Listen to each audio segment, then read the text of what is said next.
This is the Amp Hour Podcast, recorded November 21st, 2011. Episode 7, Idiorhythmic, IPC, Inconcinnity.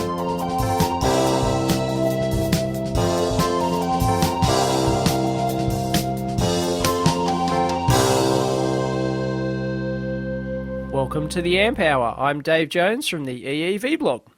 And I'm Chris Gamble from Chris Gamble's Analog Life. Hey, Chris. Sounds like you've got a cold or flu or something this morning. Is that what you meant? Yeah. You're obviously possessed by a chicken or something like that. Turkey. I was going for turkey. Turkey. Yeah. Oh, right. It is nearly Turkey Day. I thought. What's that? Thanksgiving? Is it? Thanksgiving. Yeah. What is Thanksgiving? It's for the non-US people. Yeah. It's because I'm not like too up on it. I don't know why it became a big holiday with Abraham. I just learned a history lesson about it the other day. But it's just kind of a day to get to. It's supposed to be like, oh well, the Pilgrims and the Native Americans got together and gave thanks for surviving the winter. But surviving the winter, is that it? Yeah, because whatever. Okay. Right. I don't know my elementary school history, but it turns out though it was enacted by Abraham Lincoln back in his days as president of the U.S. So yep, it's been around for a while. And now what it really means is eat until you puke, watch a lot of crappy football because the worst teams seem to play on those days, and, and start shopping, of course, for your Christmas season. Black Friday is the day after. So Christmas crap just comes earlier to the shops every year. I'm surprised they don't have Easter eggs there yet. Well, there's not as much money in Easter, so I wouldn't expect that. Right. Okay. Yeah. There you go. Thank you for the history lesson. Oh, no problem. I was watching. There was a Daily Show. This is a TV show around here, and there was a history girl on there, and she was talking about how the day after Thanksgiving was a holiday prior to it. It was called Evacuation Day. Evacuation Day. It was hilarious. I'll try and post a link to it. It's just a really funny segment. So cool. So it was really good. Why did they kill the holiday? If they tried to kill a public holiday here in Australia, that's when we would, it was a bigger deal apparently back in the day. Killing the politicians, right? Yeah, right. These days, if someone tried to kill a holiday, it would be like, oh my god, it'd be news stories and Yep. Nope. Right. But I get 2 days off, so I'm happy. I got a 4-day weekend coming up. That's nice. Awesome. Yeah. Well, you've still got a 9-to-5 job, haven't you? For me, every day is Well, no, see, because I have my weekends off now.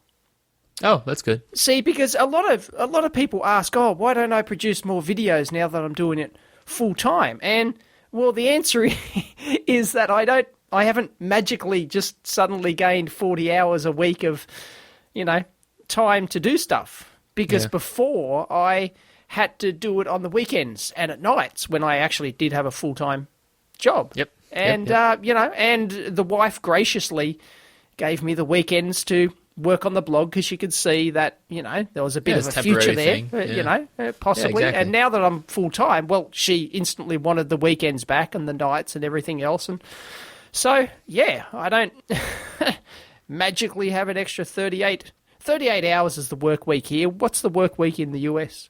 Why 38? I mean, they say 40, but it's usually a little longer. Right. Okay. Usually a little longer? I'm talking about the official sort of, I don't have an official work week. I have a when the job's done kind of work week. Right. I mean, I think that's actually an interesting question for our listeners. I mean, what about? I don't know. I feel like the engineering work week, at least in the U.S., can be upwards of 50 hours a week. I mean, it's... Oh, yeah. It's, but here in Australia, the official... there isn't an official work week, which is, I believe, 38 hours. It depends. Government departments are slightly less, I think, and maybe industry might still be 40 or something. I don't know, but there is an official sort of thing. I don't know. They don't really enforce it, so to say. Well, no, some companies they do. Some companies will actually... they actually will tell you to go home. If, it's time to go home. Go. It's time to leave. Go. Yep, pack up. Turn off that scope. Turn off that DMM. You are heading out of here. That's right. Yeah, that's crazy. Yeah. I'd be interested to hear from our listeners. I mean, are there super long work days where you are? I know certain countries, it's very stringent. I mean, I used to work for a Korean company, and that was regularly longer hours. It wasn't standardized, but it was culturally, it was a very long work day. Right. So, well, at most companies, most engineering companies I've worked at, I've never worked at a non-engineering company, so they're all engineering companies. What about that time when you were an HR professional, Dave? A HR professional? That'd be hilarious. I would have killed myself. Right. Would have thrown myself off the 30th floor, I think. Like if I was a lawyer or a marketing person. Mr. Johnson, today we have your review, and you suck! Yeah, I wouldn't have been a very good HR professional. No, I don't think I'm cut out for it. Just like I'm not cut out for marketing, right? Yeah. Oh, yeah. Well. Yeah. Where was I? You were saying at most engineering companies I've worked at, in fact, all of them, you pretty much make your own hours. You do what has to be done to get the job done. And if you finish early, you go home, and no one bats an eyelid. But, if times are, really tough and you have to get something finished by a deadline because you've got some trade show or something, then you're expected to work all night to finish it, Yeah, definitely. Or if the head honcho comes down and says, I want this tomorrow. Hello, we have a caller. No, we don't. We do. No, he's gone. Okay. Sorry. It's probably just Randy again. Right, and so you're expected to do the job, and that's it. But, it's a bit of give and take kind of thing. You put in the long hours when it's needed, and they don't quibble when you don't turn up. Some days you've just worked all weekend, so I'm just not turning up on Monday and Tuesday. Okay, I get you. Okay, yeah. So you just don't show up for like a month and a half. That's you're right. Good to go. Yeah, all right. And that's it's usually pretty flexible like that. So see, I would never work at a job where if you're 5 minutes late, there's the boss tapping his watch saying I'm docking you 5 minutes pay. That's just bullshit. Right. That's just right. That's if that's the case, then else. That's when I say. If I'm getting docked 5 minutes pay, I want to be paid hourly. So then I get all that overtime too, right? Yeah, that's right. Yeah. So that's one thing I've never had. I've never had overtime. You get paid a salary, and that's it. You get paid a yearly salary. Yeah. It seems like it's more in the consulting world, kind of where it's hourly, and at least on the engineering side. I mean, there are a lot of jobs. There's contract positions too. I know some engineering professionals who are contractors and they get paid hourly, but. Should we segue into a segment we've got on that for today's show? Yeah, sure. It's here somewhere. You put it on here. Your friend, apparently. It was my buddy Dave, actually a former coworker. He switched over to consulting, and he was actually kind of the guy that was inspiring me to do some consulting on the side too. But he wrote a really great article about it. He writes for Element 14, and but he just kind of like the stuff that he's run into and just the unknowns that he really didn't know about going into consulting. He knew a couple of people who had done it professionally, but even that, you never really know everything about it. No, of course. And so he kind of lays out costs and how much it is to. He even lays out his own costs about tools and healthcare and self-employment tax, which is a U.S. thing. I'm not sure how that's different in Australia. No, we don't have a self-employment tax. Yeah. Well, I assume that means if you're self-employed, you pay an additional tax over and above? The easiest way to do it, 25% is like a decent tax rate in the U.S. Right. The way I estimate everything, in terms of all my taxes for my consulting stuff, is just 50%. You just cut the number in half, and that's how much money you're taking home. Right. Which is ridiculous when you think. I mean, when you look at it, you're like, wow, that makes a big difference. Right. If I was going to, I don't do it full time, obviously, but if I was going to, you have to make a significant higher amount of cash in order to for sure, to make the same amount that you're making at a company.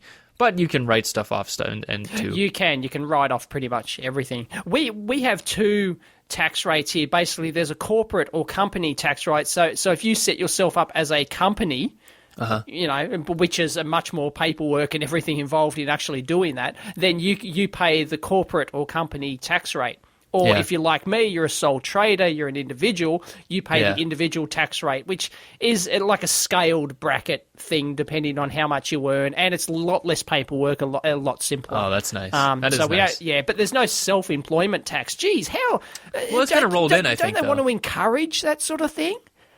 I'm not. You know what it is? It's because most. I mean, you have a social support system there too, but Yep. the Social Security here, employers pay half of it. So basically, it kind of balances that out because you don't have an employer, so you have to pay the other half basically. So that's kind of the idea. Right. There. Okay, got it. Okay, so you're helping out. It's a sort of you're helping out the unemployed people basically with that tax. Is that or yourself if you became unemployed? Oh, or older people too. You know, Social Security is a retiree kind of thing. Yeah. But it's interesting because, you know, Dave, you and I have talked about it before, too. The net result of this is that you have to charge more, basically, in an hourly rate than you might think that you would. You know, if you're making $50,000 an hour, the easiest way to... $50,000 an hour? Or, sorry, a year. If you're making $50,000 an hour, work a couple hours a year. Give me and then some just of that action. Sit on your ass. I'll undercut you by half, and I'll take all your business. Right, I can live on $25,000 an hour. Yeah. No, but basically, if you're making like 50 grand a year, right? And it doesn't matter what your dollar amount or your local currency is, but you know, if you divide by 40 hours a week, that's 2,000 hours a year. So basically, that means your hourly rate would be about $25 an hour. That's what you would expect. Yeah. But in fact, I mean, if you look at, you know, at least how I was talking about with, you know, 50% taxes in the U.S. for consulting money, then, you know, to get that equivalent amount, you need to charge $50 an hour. You've got to double it straight up. And that doesn't take into account all sorts of, like, the extra risk of when you don't have, you know, work and you're, you know, between that doesn't include holidays and all sorts of extra and that's also, costs involved. If you're working on your own, it's only what you can bill. That's another difference. Yeah, is that exactly. If you're working 50 hours on a project, you might only be able to bill 30 of those hours or even 20. I mean, depending on how much work you get done. I mean, if you're like Dave and you're just surfing forums all day, yeah, you should only be billing 20 hours a week. But it's shocking too because, you know, like you might say you're working on an electronics project. You're like, oh, I need some help, and I'm going to ask Chris or Dave for their consulting rates, and it's like, well. You might be a little shocked when you see rate. I was very shocked when I saw people's rates, and even more shocked when I saw people's rates in California. You know, like just because it's a higher cost of living. And you and I have talked about that before. That a lot of people don't understand that background of it when they're asking for the contracting rates to get some help. And it's kind of like well, what are you gonna do? It's exactly. Yeah. But there's a problem is there is often people who will undercut you. It depends on how specialised you are at the task and how much that client wants you in particular to do something, you know. So, and how valuable you are to them. But if you're just doing something that, well, 100 other consultants can do just as well, then you're often, you're into that undercutting war. You get it's caught how up bad in you that want as it, well. really. Yeah, right? exactly. I mean, if you're doing like a 2-layered layout of a Arduino shield or something, right? I mean, there's a lot of people that can do that. It's just a matter of, if people know your work or they might be willing to pay a little bit more. If you can get it done quickly, if you can get a job done in 2 hours that someone else takes 12 hours, then your higher rate might be justified, right? Yeah. And that's often the case with specialization too. Yeah. If someone wants to, wants help on a microcontroller, they're probably not going to ask me because I'm not very great with microcontrollers. You know, like they'd go find someone. You aren't as efficient as somebody else who has a track record doing that. Right, exactly. And I wouldn't charge for, if I'm learning something new, if I'm learning the I/O on like a Atmel part or something like that, I wouldn't charge for the learning because first off, I get the benefit of that learning. Yep. But I also wouldn't charge because I'm not actually doing the work. Too. Yeah, I would. And being engineers, we just suck at that sort of thing, and we just, Yeah. we just aren't ruthless enough. We don't have the business acumen, which is a nice way of saying being a dick. Yeah, that's right. If only. Oh, boy. So people should remember that the next time they think that we're being dicks. So I'm interested to know if anyone out there here has actually been caught up in that undercutting war, like has happened with software. Like, you can go to those online. There's online systems where you can actually have jobs on there and you can bid for them, like actually, doing software jobs and stuff. And apparently that's been undercut by the Indians or the Asians or something, because they will do the same job for a lot less, and it's sort of impossible to compete. And it's almost driven everyone out of that online software consulting job. At least in that marketplace, in that sort of marketplace. I haven't heard of the same thing happening in engineering as much.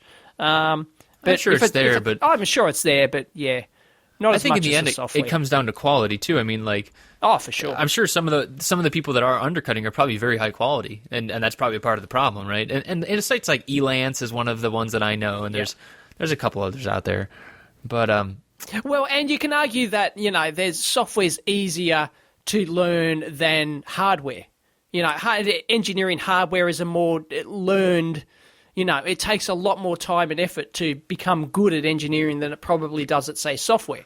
Whoa, you're going to get yourself in some hot water there, buddy. I know. I just pulled that one out of my ass. Someone just hacked Dave's computer. Yeah. Dave's IP is 96.44. But like there places like India are churning out a hell of a lot of software specialists. They especially in the VHDL side of things, and I know they're sort of really taking over that market of doing that sort of coding and things like that, because there's so many graduates coming out and they all know this and they're all fluent in JavaScript and Klingon and JavaScript and Klingon. What else you need, right?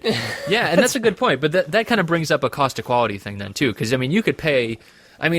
There's the how quick it gets done is one thing, right? If 2 hours versus 12 hours. Of course. But even if it takes them 2 hours and it's cheap, or even if you pay more for those 2 hours, right? If it's a piece of crap and you have to limp along and get support for it, it's like, Yeah, I know. Then your support thing, But a lot of these things are often job-based as well. So that you will quote based on the job, the anticipated job. Yeah. It's hard to get those open-ended ones. A client comes to you and says, oh, okay, start work on this project, and then you bill them hourly until you're finished. That's not often the case. You've got to make that big guesstimate up front. Most of them want a quote. And therein lies a lot of risk as well. How much padding do you put in for that? And you've put in a fixed quote, and if you're over and you run into problems and you've got to troubleshoot and stuff like that, then and that's the other thing. Electronics, there can be a lot more troubleshooting traps there than, say, software, perhaps. Well, maybe. That's another kind of things that could take hardware. A lot more time, especially if you're working on, really subtle stuff, and there's lots of, if there's a silicon bug in the chip, right, that can really ruin your day. Yeah, right? they can. You're right. That can really suck the bank account out of you. Suck your bank account dry. That's a good point. And because then it's all or nothing at that point. in software, I would guess. If there's I've seen errors in compilers and stuff like that, but they're usually very mature type products, because there's a lot more people using the Microsoft C++ compiler than there are people using some little embedded, some new chip, right? Some new chip fresh or off the something. line. Yeah, that's right. So that's a good point. Yeah. There's an interesting. I'm glad I had a point there somewhere to make in my. You got there eventually. Otherwise. You got there eventually. Yeah. There's an interesting article that I keep kind of going back to in my own consulting work, and I've sent it to. I think I sent it to you, Dave, and my other friend Dave, and it's by Steve Friedel, and it's just this brilliant. So you want to be a consultant? That's what it is. And it's basically it runs down the whole. It's just this great article. The guy is an IT consultant, but it's across all industries. Really, it's very relevant to everything. And I'll be sure to post a link to it. But one of the things first things he says is, if you can, just don't quote jobs, don't do whole jobs, because it's not worth it. The risk is all on you. Unfortunately, that is a lot of the engineering industry. Yeah, if you aren't quoting jobs, then you're not in business. Almost. Yeah, that's true. Most of the jobs I've done are always been job-based quote-based jobs. Not to share your secrets too much. I mean, but do you overspec then? I mean, do you how much padding do you put in? You try and overspec. It depends on how much experience you set. Like you talked about before, about if you accepted a job for an Atmel microcontroller and you haven't worked on them before, then you're going to put in a lot more padding because there's more risk there. Yeah. Whereas if you're just laying out a board and they've already done the schematic for you can if you're an experienced PCB layout person, you might know how long it's estimate. You might get pretty good. You might actually have a rate for that kind of thing, right? You would have a rate for that. You would know how long it's going to take you. So you're not going to be too far off the mark. But there's always padding in there. It's just a matter of how much, really. And yeah, that's tough too, because if you get 3/4 of the way done and you have to start over because of some huge design flaw, that's a real or the customer changes their spec. That's another thing. Then you got to write that in too. I mean, you got to make sure you don't let that happen. But there's spec creep as well. Whereas it's just this little bit, and this little bit leads to another change and another change, and then you can't just keep rewriting the contract each time. Right. That can be more trouble than it's worth. So you get caught up in that trap, and another reason not to do job-based quoting if you can, and yet another reason not to become a consultant. Right? It's not the dream job that you often think it is. Yeah, that's the thing. I mean, I love the idea of it. I love the idea of set my own hours. In theory, it's great. In practice, I was a consultant many, many years ago. I gave it up because I hated it, and I liked the what's the word of the 9 to 5. I like the regularity, the stability, predictability, of the 9 to 5 job. I can 5 o'clock. I can go home and I can forget about everything. Not my problems. I've got my weekends, and and I'm only working for one boss, not 10 different bosses. Yeah, as you are. And people think, you work for yourself as a consultant. Well, no, you don't. Your boss is your client that you're working for at the moment. If you've got 3 jobs on at once, you've got 3 bosses. Yeah. Give me a break. Yeah, it's tough, because I think, you're a little more experienced, so I think you've really seen the bad side of it. I think that I've romanticized it. I've already recognized that I've way over romanticized it, and you and I have talked about that before. It's I like the idea of it. I love the idea of being able to be in charge, even if only in my mind. So do I. But some people thrive on this. Some people thrive on being able to get jobs and all that, and all that sort of stuff, and doing things. Nature. But it's entirely up to the individual. Personally, I want to do as little work as possible for my money with as little hassle as possible. And as we've heard before, well, who wouldn't, right? Trust me, working hard for a living is overrated, people. Tell your kids. Said it before, and I'll say it again. That's right. No, it's even if you still enjoy it, there's better. If I had $1 million, I wouldn't be out there doing consulting gigs, right? Even though I like it, I enjoy doing it. No, I've got better things in life to be doing. Be your own true boss and do it at home as a hobbyist. Yeah, exactly, as a hobbyist. And then I can just work on whenever. If I don't get it done, who cares, Yeah. No pressure, stress, it's all... Yep. Has Dave solved the actual working world big question? I mean, maybe Dave's got it all figured out. Maybe I've got it wrong, man. But well, the problem is, right, I'm getting people coming to me, right, going, do you do consulting? Yeah, occasionally. I'm trying not to, and I've got to explain, and I've got to turn down this work. I could probably do with the money, right? But I've got to turn it down because I just don't want to be working on someone else's shit. I want to work on my own shit in my own time. Yeah. Yeah. That's the only way you can be your own boss, is if you work on your own stuff and you're not, working for someone else. So there you go. Yep. Well, speaking of something else, let's hear about your recent video, Mr. I don't like ham radio, and then I'd run out and go do an amateur radio I'm just club. Not that interested.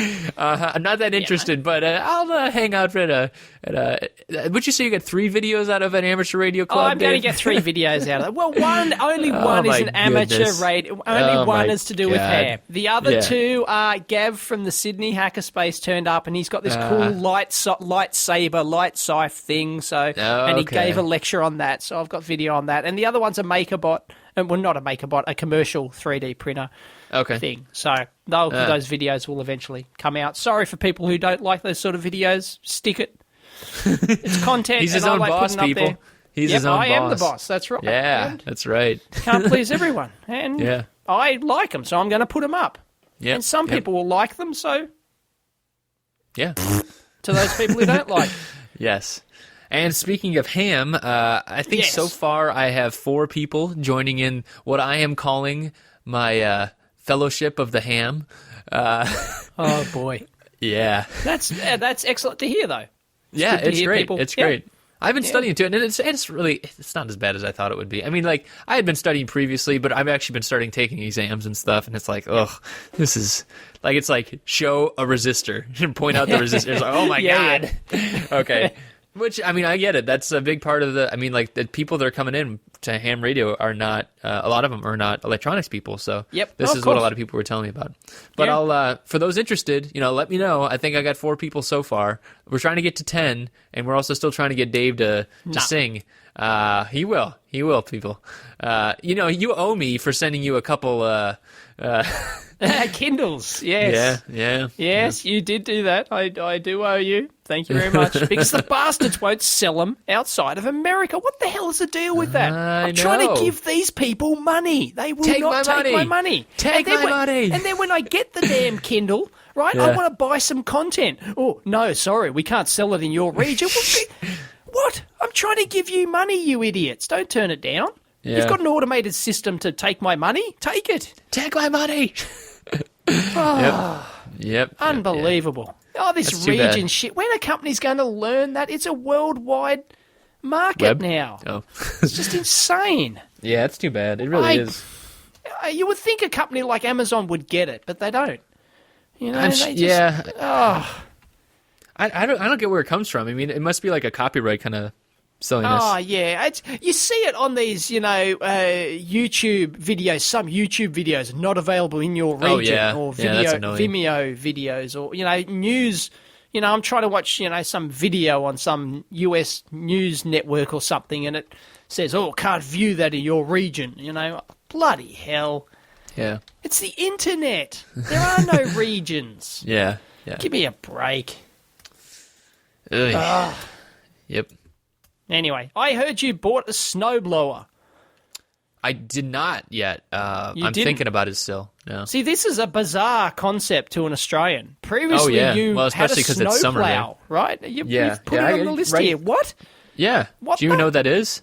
No? Well, it's a plow to get rid of snow, right? It's a hand like you drag it behind you, and it. No, they mount these things on the front of trucks, man. Oh, right. I'm gonna have to take a picture now. You actually have a truck with a big shovel on the front. It's like a 50-inch shovel, basically, and it goes down on the ground, and it scrapes the snow off my driveway into a big pile, and then it actually has hydraulics to push it up. And bloody hell! What do you park this thing in the garage or what? No, I don't have it. I pay someone to come and do it. Oh, right. Oh, okay. Right. Yeah. Right. Oh, that's a big deal in Cleveland. I mean, yeah. Right. I mean... Yeah, I'm kind of in this what's called the snow belt too. So it's like how the wind blows off Lake Erie. It's if the lake's warm, it's bad news. It's fun. I mean, I like snow sometimes, but usually by March I'm pretty sick of it. So we just don't have that in virtually all regions of Australia. There are a couple of alpine snow regions in Australia where you can go skiing, and those towns, they'd get you'd probably have to have a snowplow, but.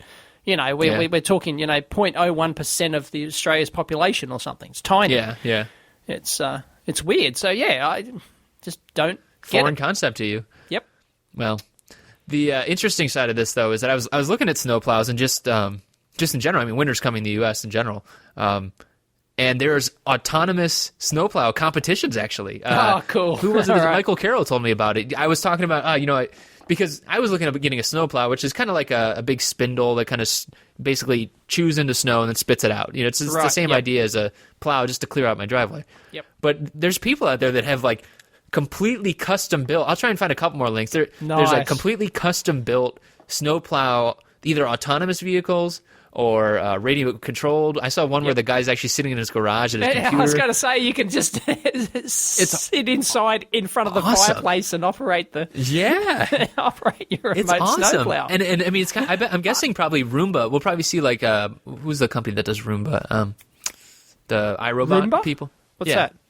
Roomba's a type of vacuuming robot. Oh, right.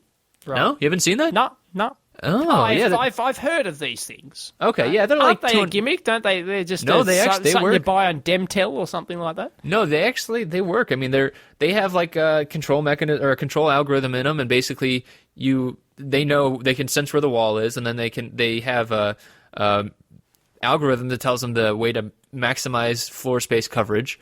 Right. And then it basically has a little charging station, and it once a day or whatever, it comes out and it goes around your house and it sweeps, and it's low enough profile that it can get under couches. And people actually hack these things too. I mean, they're really cool. Yeah. They're really cool, and it's a good way to get a cheap robot, basically. Okay. Yep. Because there's the benefits of mass market kind of stuff. The whole consumer mass market thing. Yep. Right. And so Roomba's getting into now they have ones for the bathroom too, and so they can, they're actually mops more than vacuums. Right. But I'm guessing eventually, I can't imagine why a company like Roomba wouldn't do the same for larger stuff like snowplows and lawn mowers and anything else like that. You can buy these automated lawn mowers. Apparently, I've seen them around. You can buy them. Programmable, or this is like algorithm based. I think they probably got a GPS on them because they're outside or something, and you can program them to do your yard, and it just goes around and. Yep. I haven't seen commercial ones. I mean, I've seen a lot of homebrews for those, but right. I haven't seen the commercial ones yet.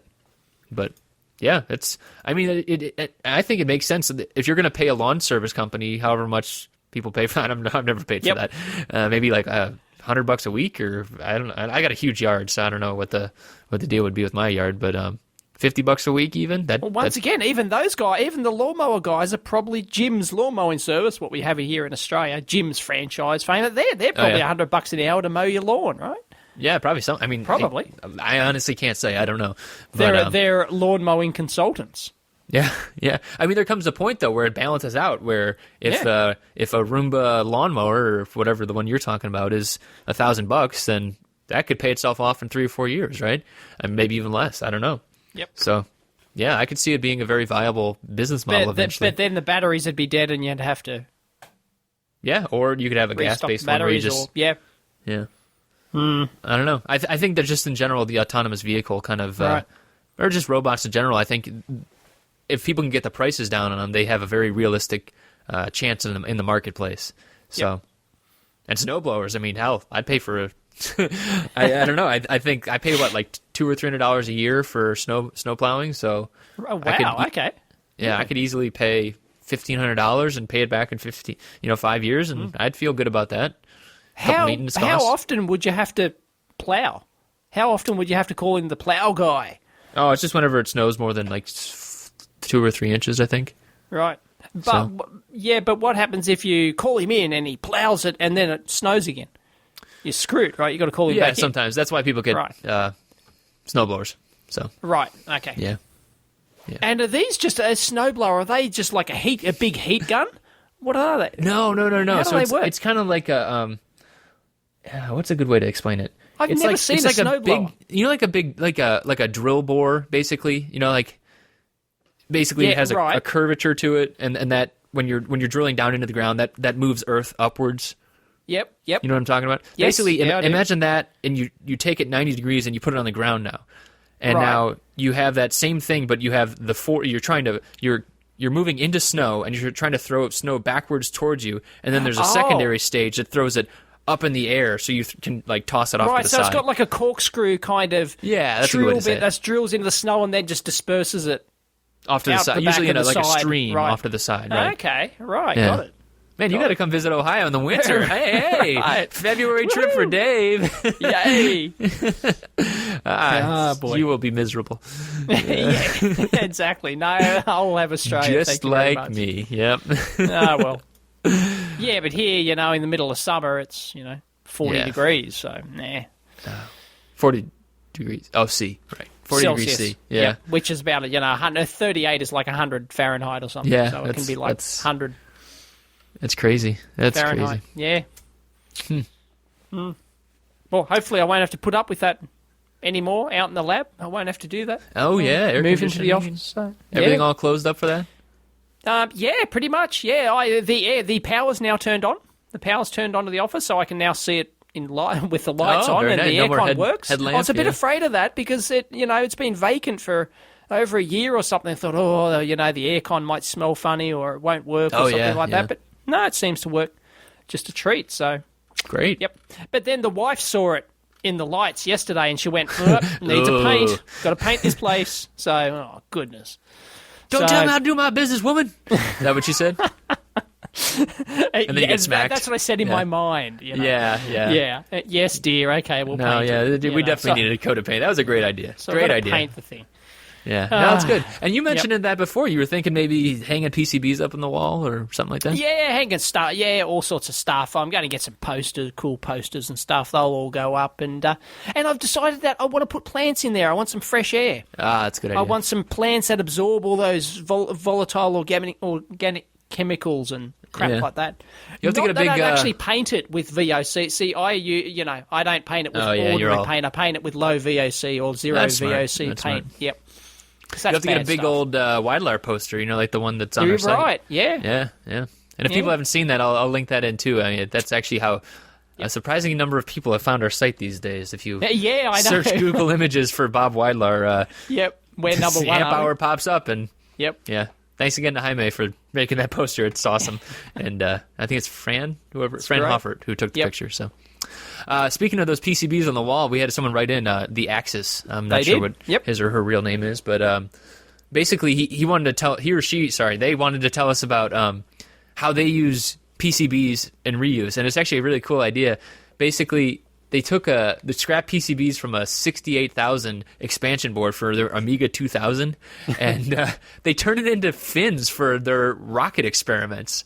And they sent in pictures. These great pictures, like really high strength fins that are FR4. And I haven't seen the pictures yet. Oh man, they're great. And it's probably like a 4-foot rocket from what it looks like. I mean, it's crazy. So there's a picture on the. We'll have it up on our site. Well. Fiberglass is a very versatile material. Blank fiberglass, or copper-clad fiberglass.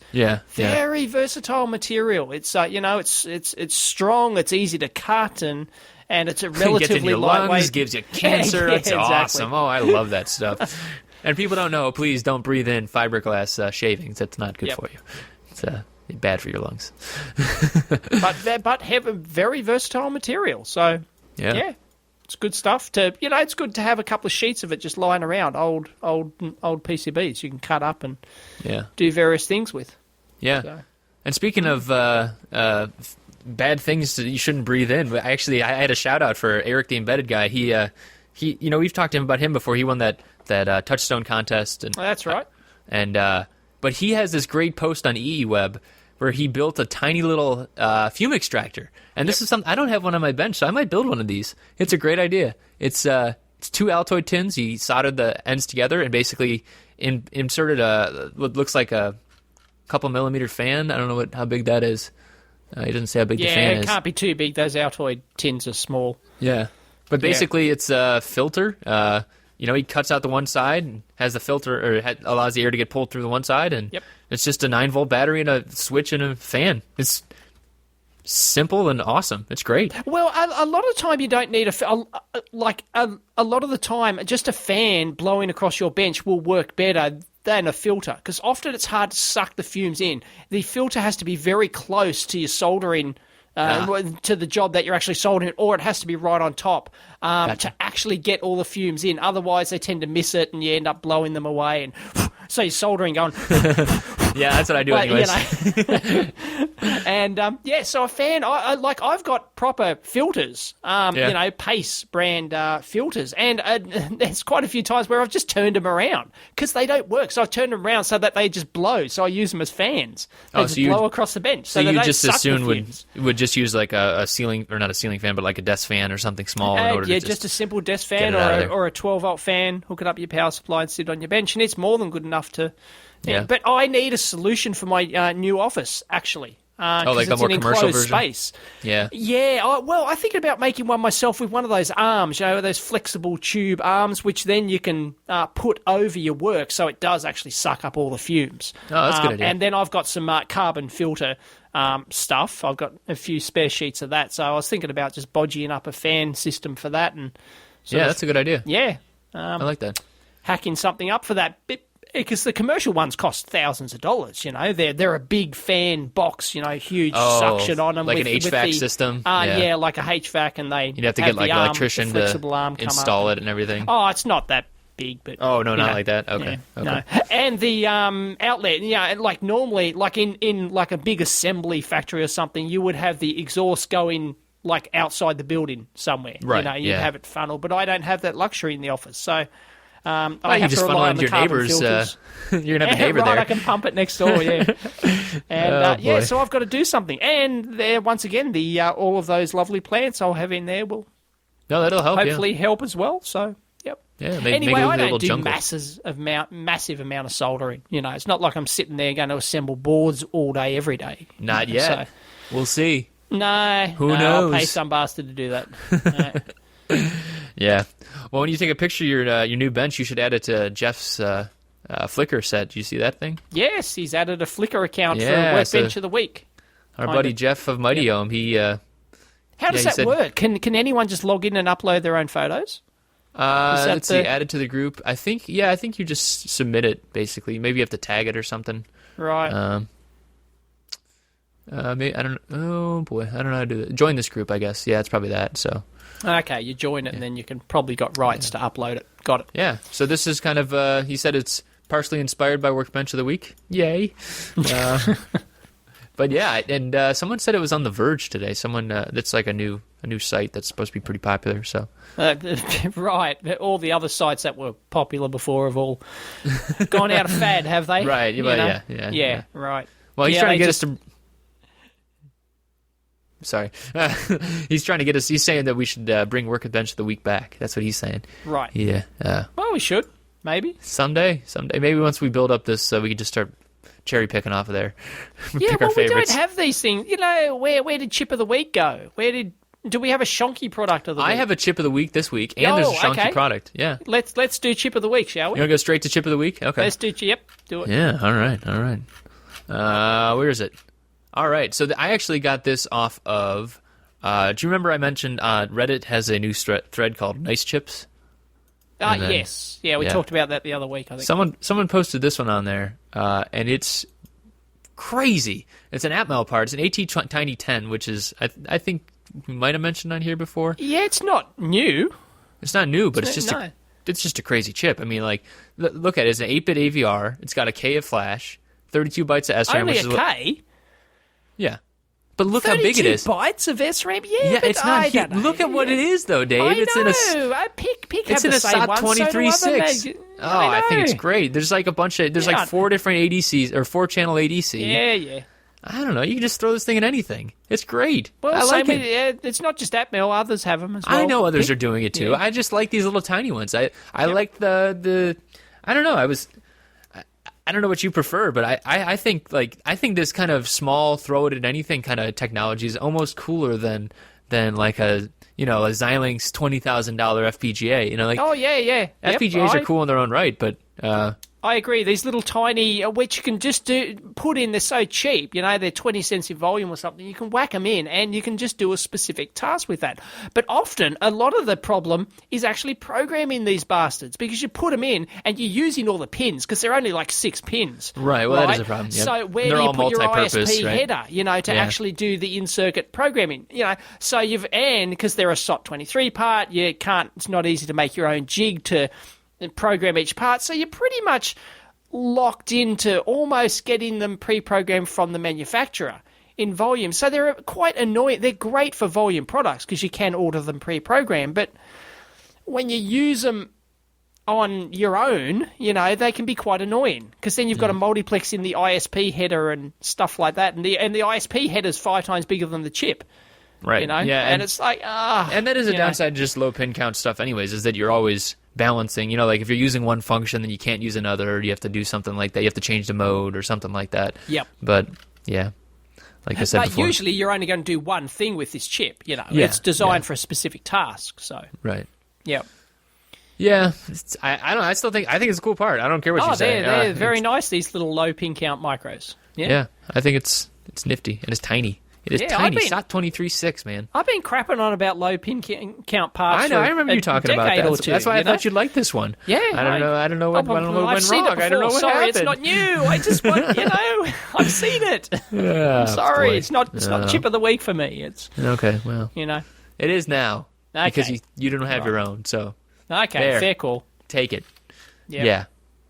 Speaking of CAD and chips and stuff, I was talking to CJ Gervaisi about some stuff. Do you know is there a standard footprint repository anywhere? Have you ever seen that? Just footprint, not like actual entire part libraries for CAD stuff. Yeah, for like an Eagle or Altium or anything like that. I mean, just there are sites which claim to do it, but you always want something different. I mean, when there's IPC footprint wizards, if you've got something like Altium, it has a whole bunch of footprints in there, and it's got an IPC wizard generator which generates footprints based on that sort of stuff. But, unless you're doing like generic, you're doing a simple through-hole Arduino, you can stick with the same generic, DIP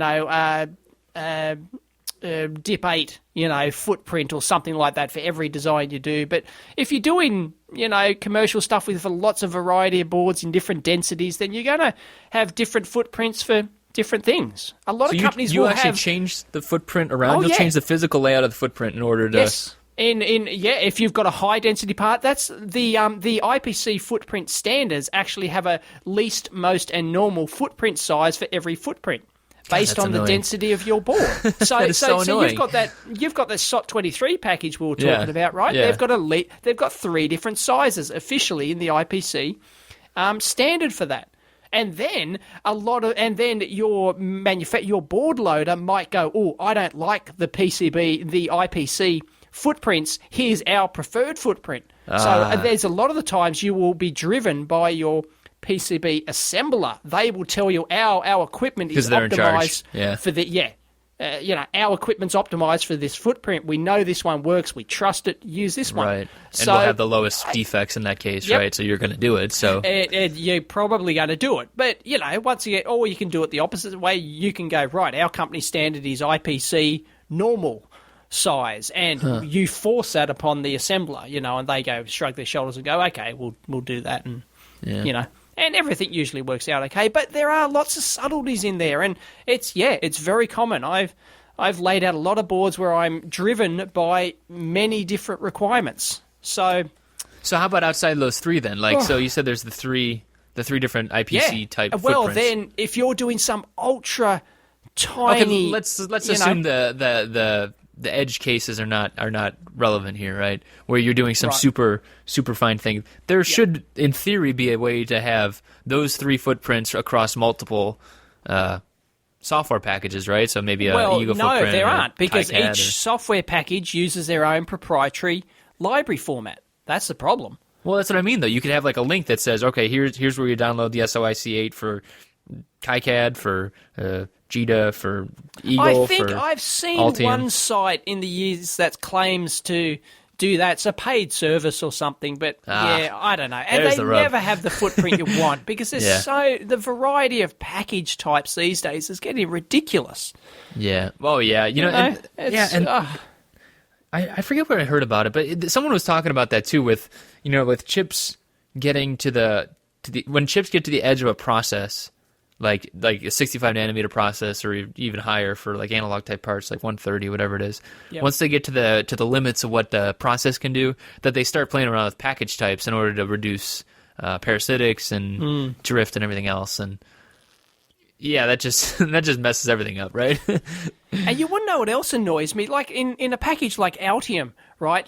A lot of the time the packages will be in this I think it's your IPC naming convention, and it's some weird, 56X 25, blah blah, right? Yeah, you go look it up in a glossary or something. What does that mean? Like, there's actually, there is method to the madness, so to speak, in terms of that, but it doesn't make sense when you read it. It's not human readable almost.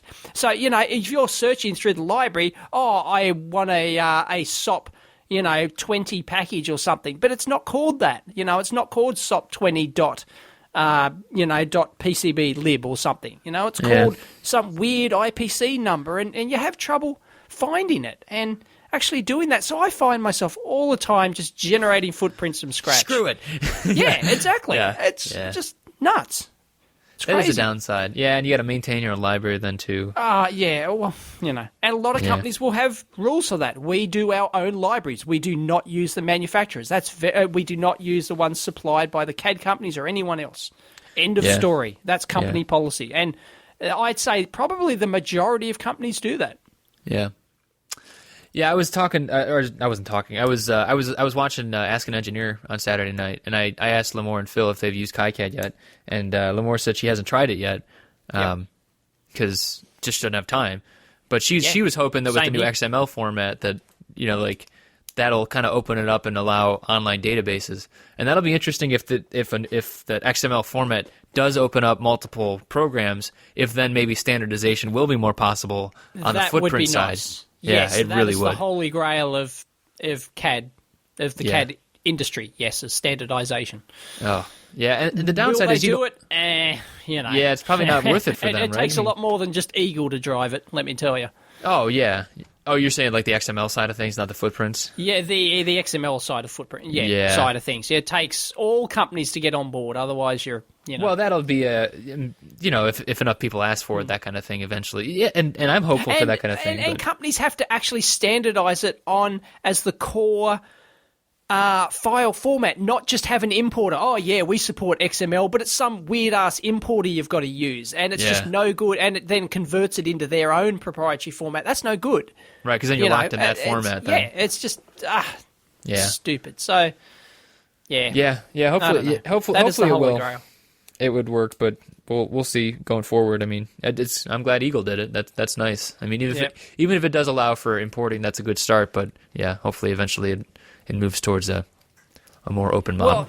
Well, once again, I'll mention Altium, right? They're talking about, they turned the company around on this new Vault system, right, where all the parts are stored in this cloud-based vault, right? and that's the holy grail, right, is that they think, everyone in the industry is going to put their footprints, everyone will put footprints in there, and then they'll have a footprint for and a schematic symbol and a 3D model and everything for every single part in the industry, and everyone will be happy to use that. And hands with rainbows and unicorns. And it's just the world doesn't work like that. Sorry, it's going to fail.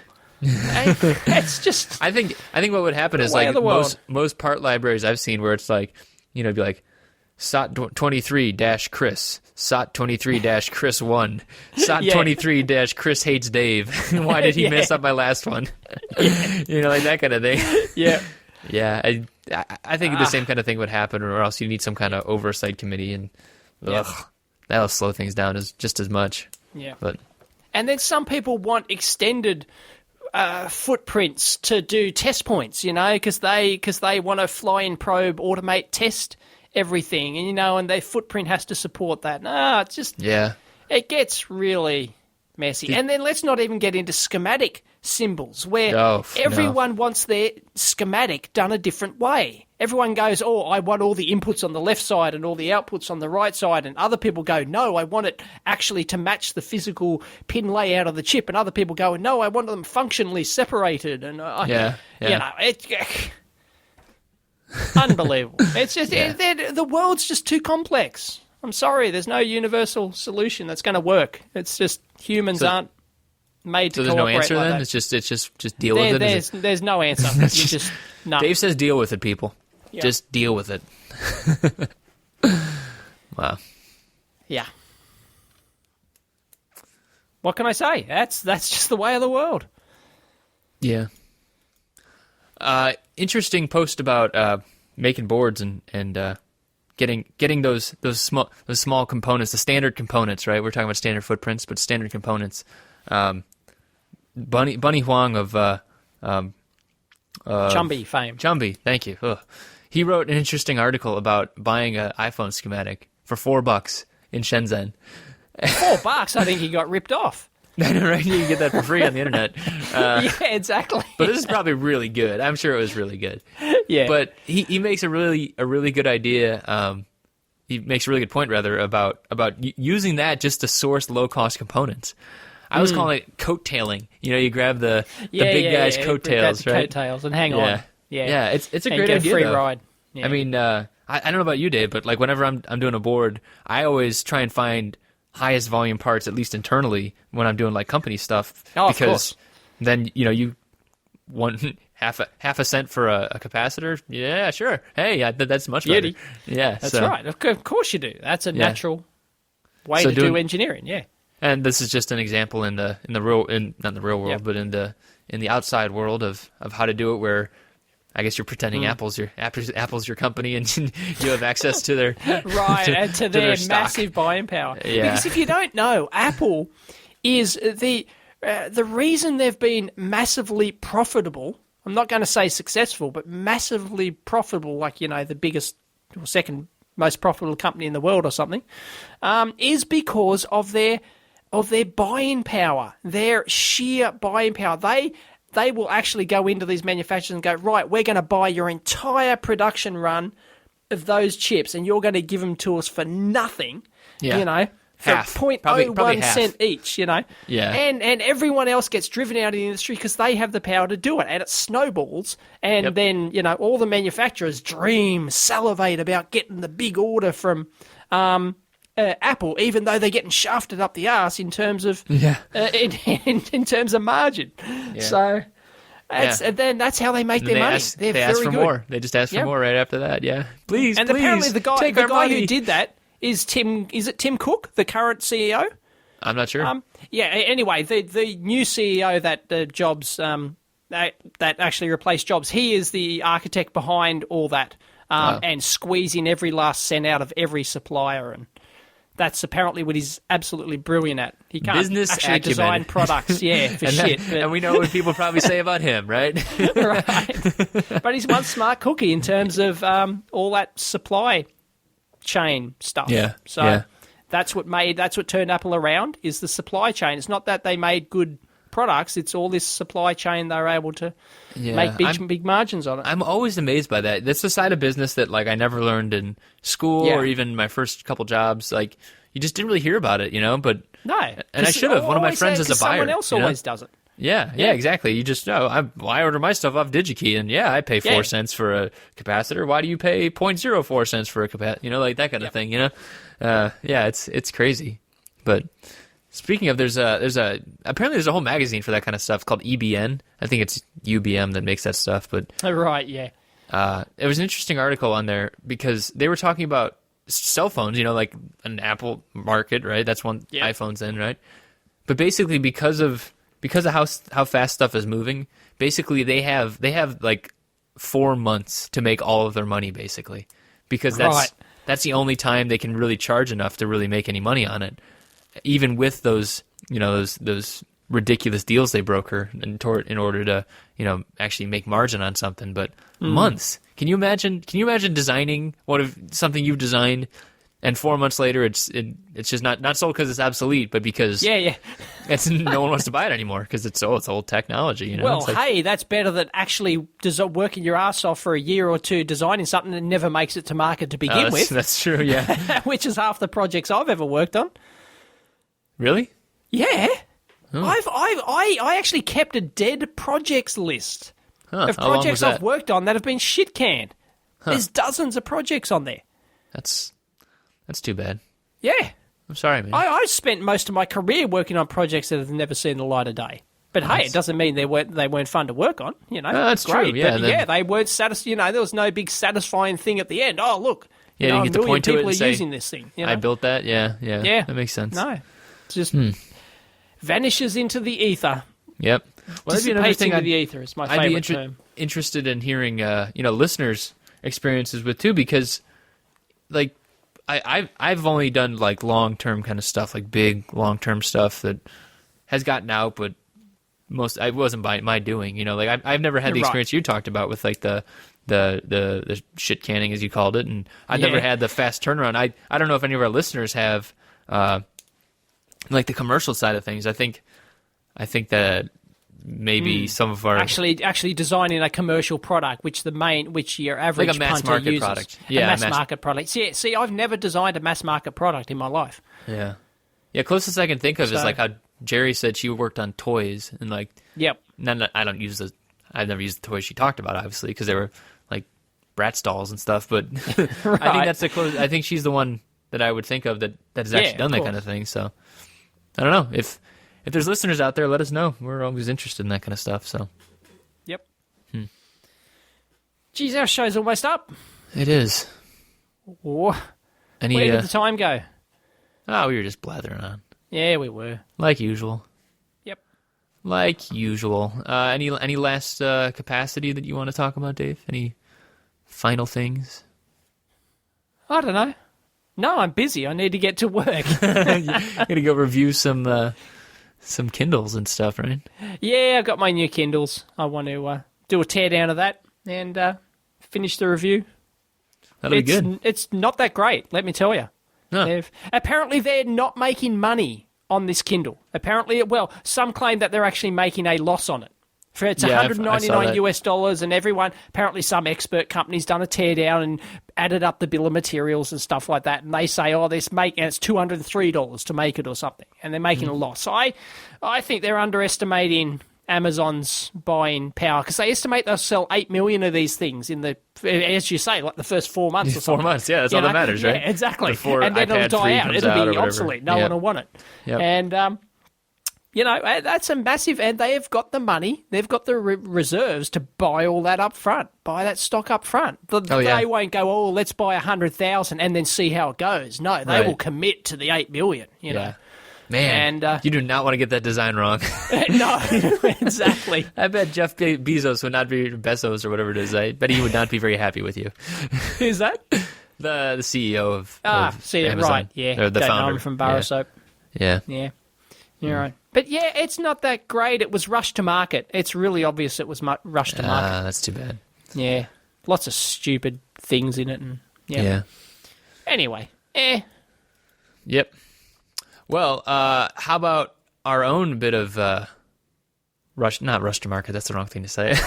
We got something important coming on the show next week. We rush every show to market. We do. But not next week. Next week will be awesome. Next week. Yes. John Edmond, the CTO, the Chief Technology Officer of Cree, the LED company. Yep. He's going to be on our show. Yeah, absolutely. Because all the CEOs and CTOs want to be on the Amp Hour. We have to keep turning them away, but this guy's cool, so we let him be on. Yeah. I talked to some people. Yep. Apparently, John's at his bench every day, so he's still a hands-on guy. He's one of the founders, and he said he wants to be on our show. So. No promises, things happen sometimes, but as far as I know, he's still scheduled, and I couldn't be happier. So that is going to be awesome. If people have questions about LEDs, about materials, silicon carbide, that's a big thing they do. Let us know. You can send us an email at theamphour@gmail.com. That's actually like a shared email address. You can tweet either of us. Dave's obviously EEV blog. I'm Chris_Gamble. And we have a Google Plus page now, which I will, of course, link in like I do every week. Be sure to let us know if you have questions. Until that fad wears off, and then... Oh, yeah, then we'll be on the next one, yeah. Right. But, I'm excited, so hopefully that'll all work out. Yeah, should be great. Yep. So we'll catch you then, and hopefully we haven't jinxed it. Yes, hopefully not, because we do that sometimes. We do. It happens. Yep. Oh, well. All right, guys. We'll talk to you next week. See ya.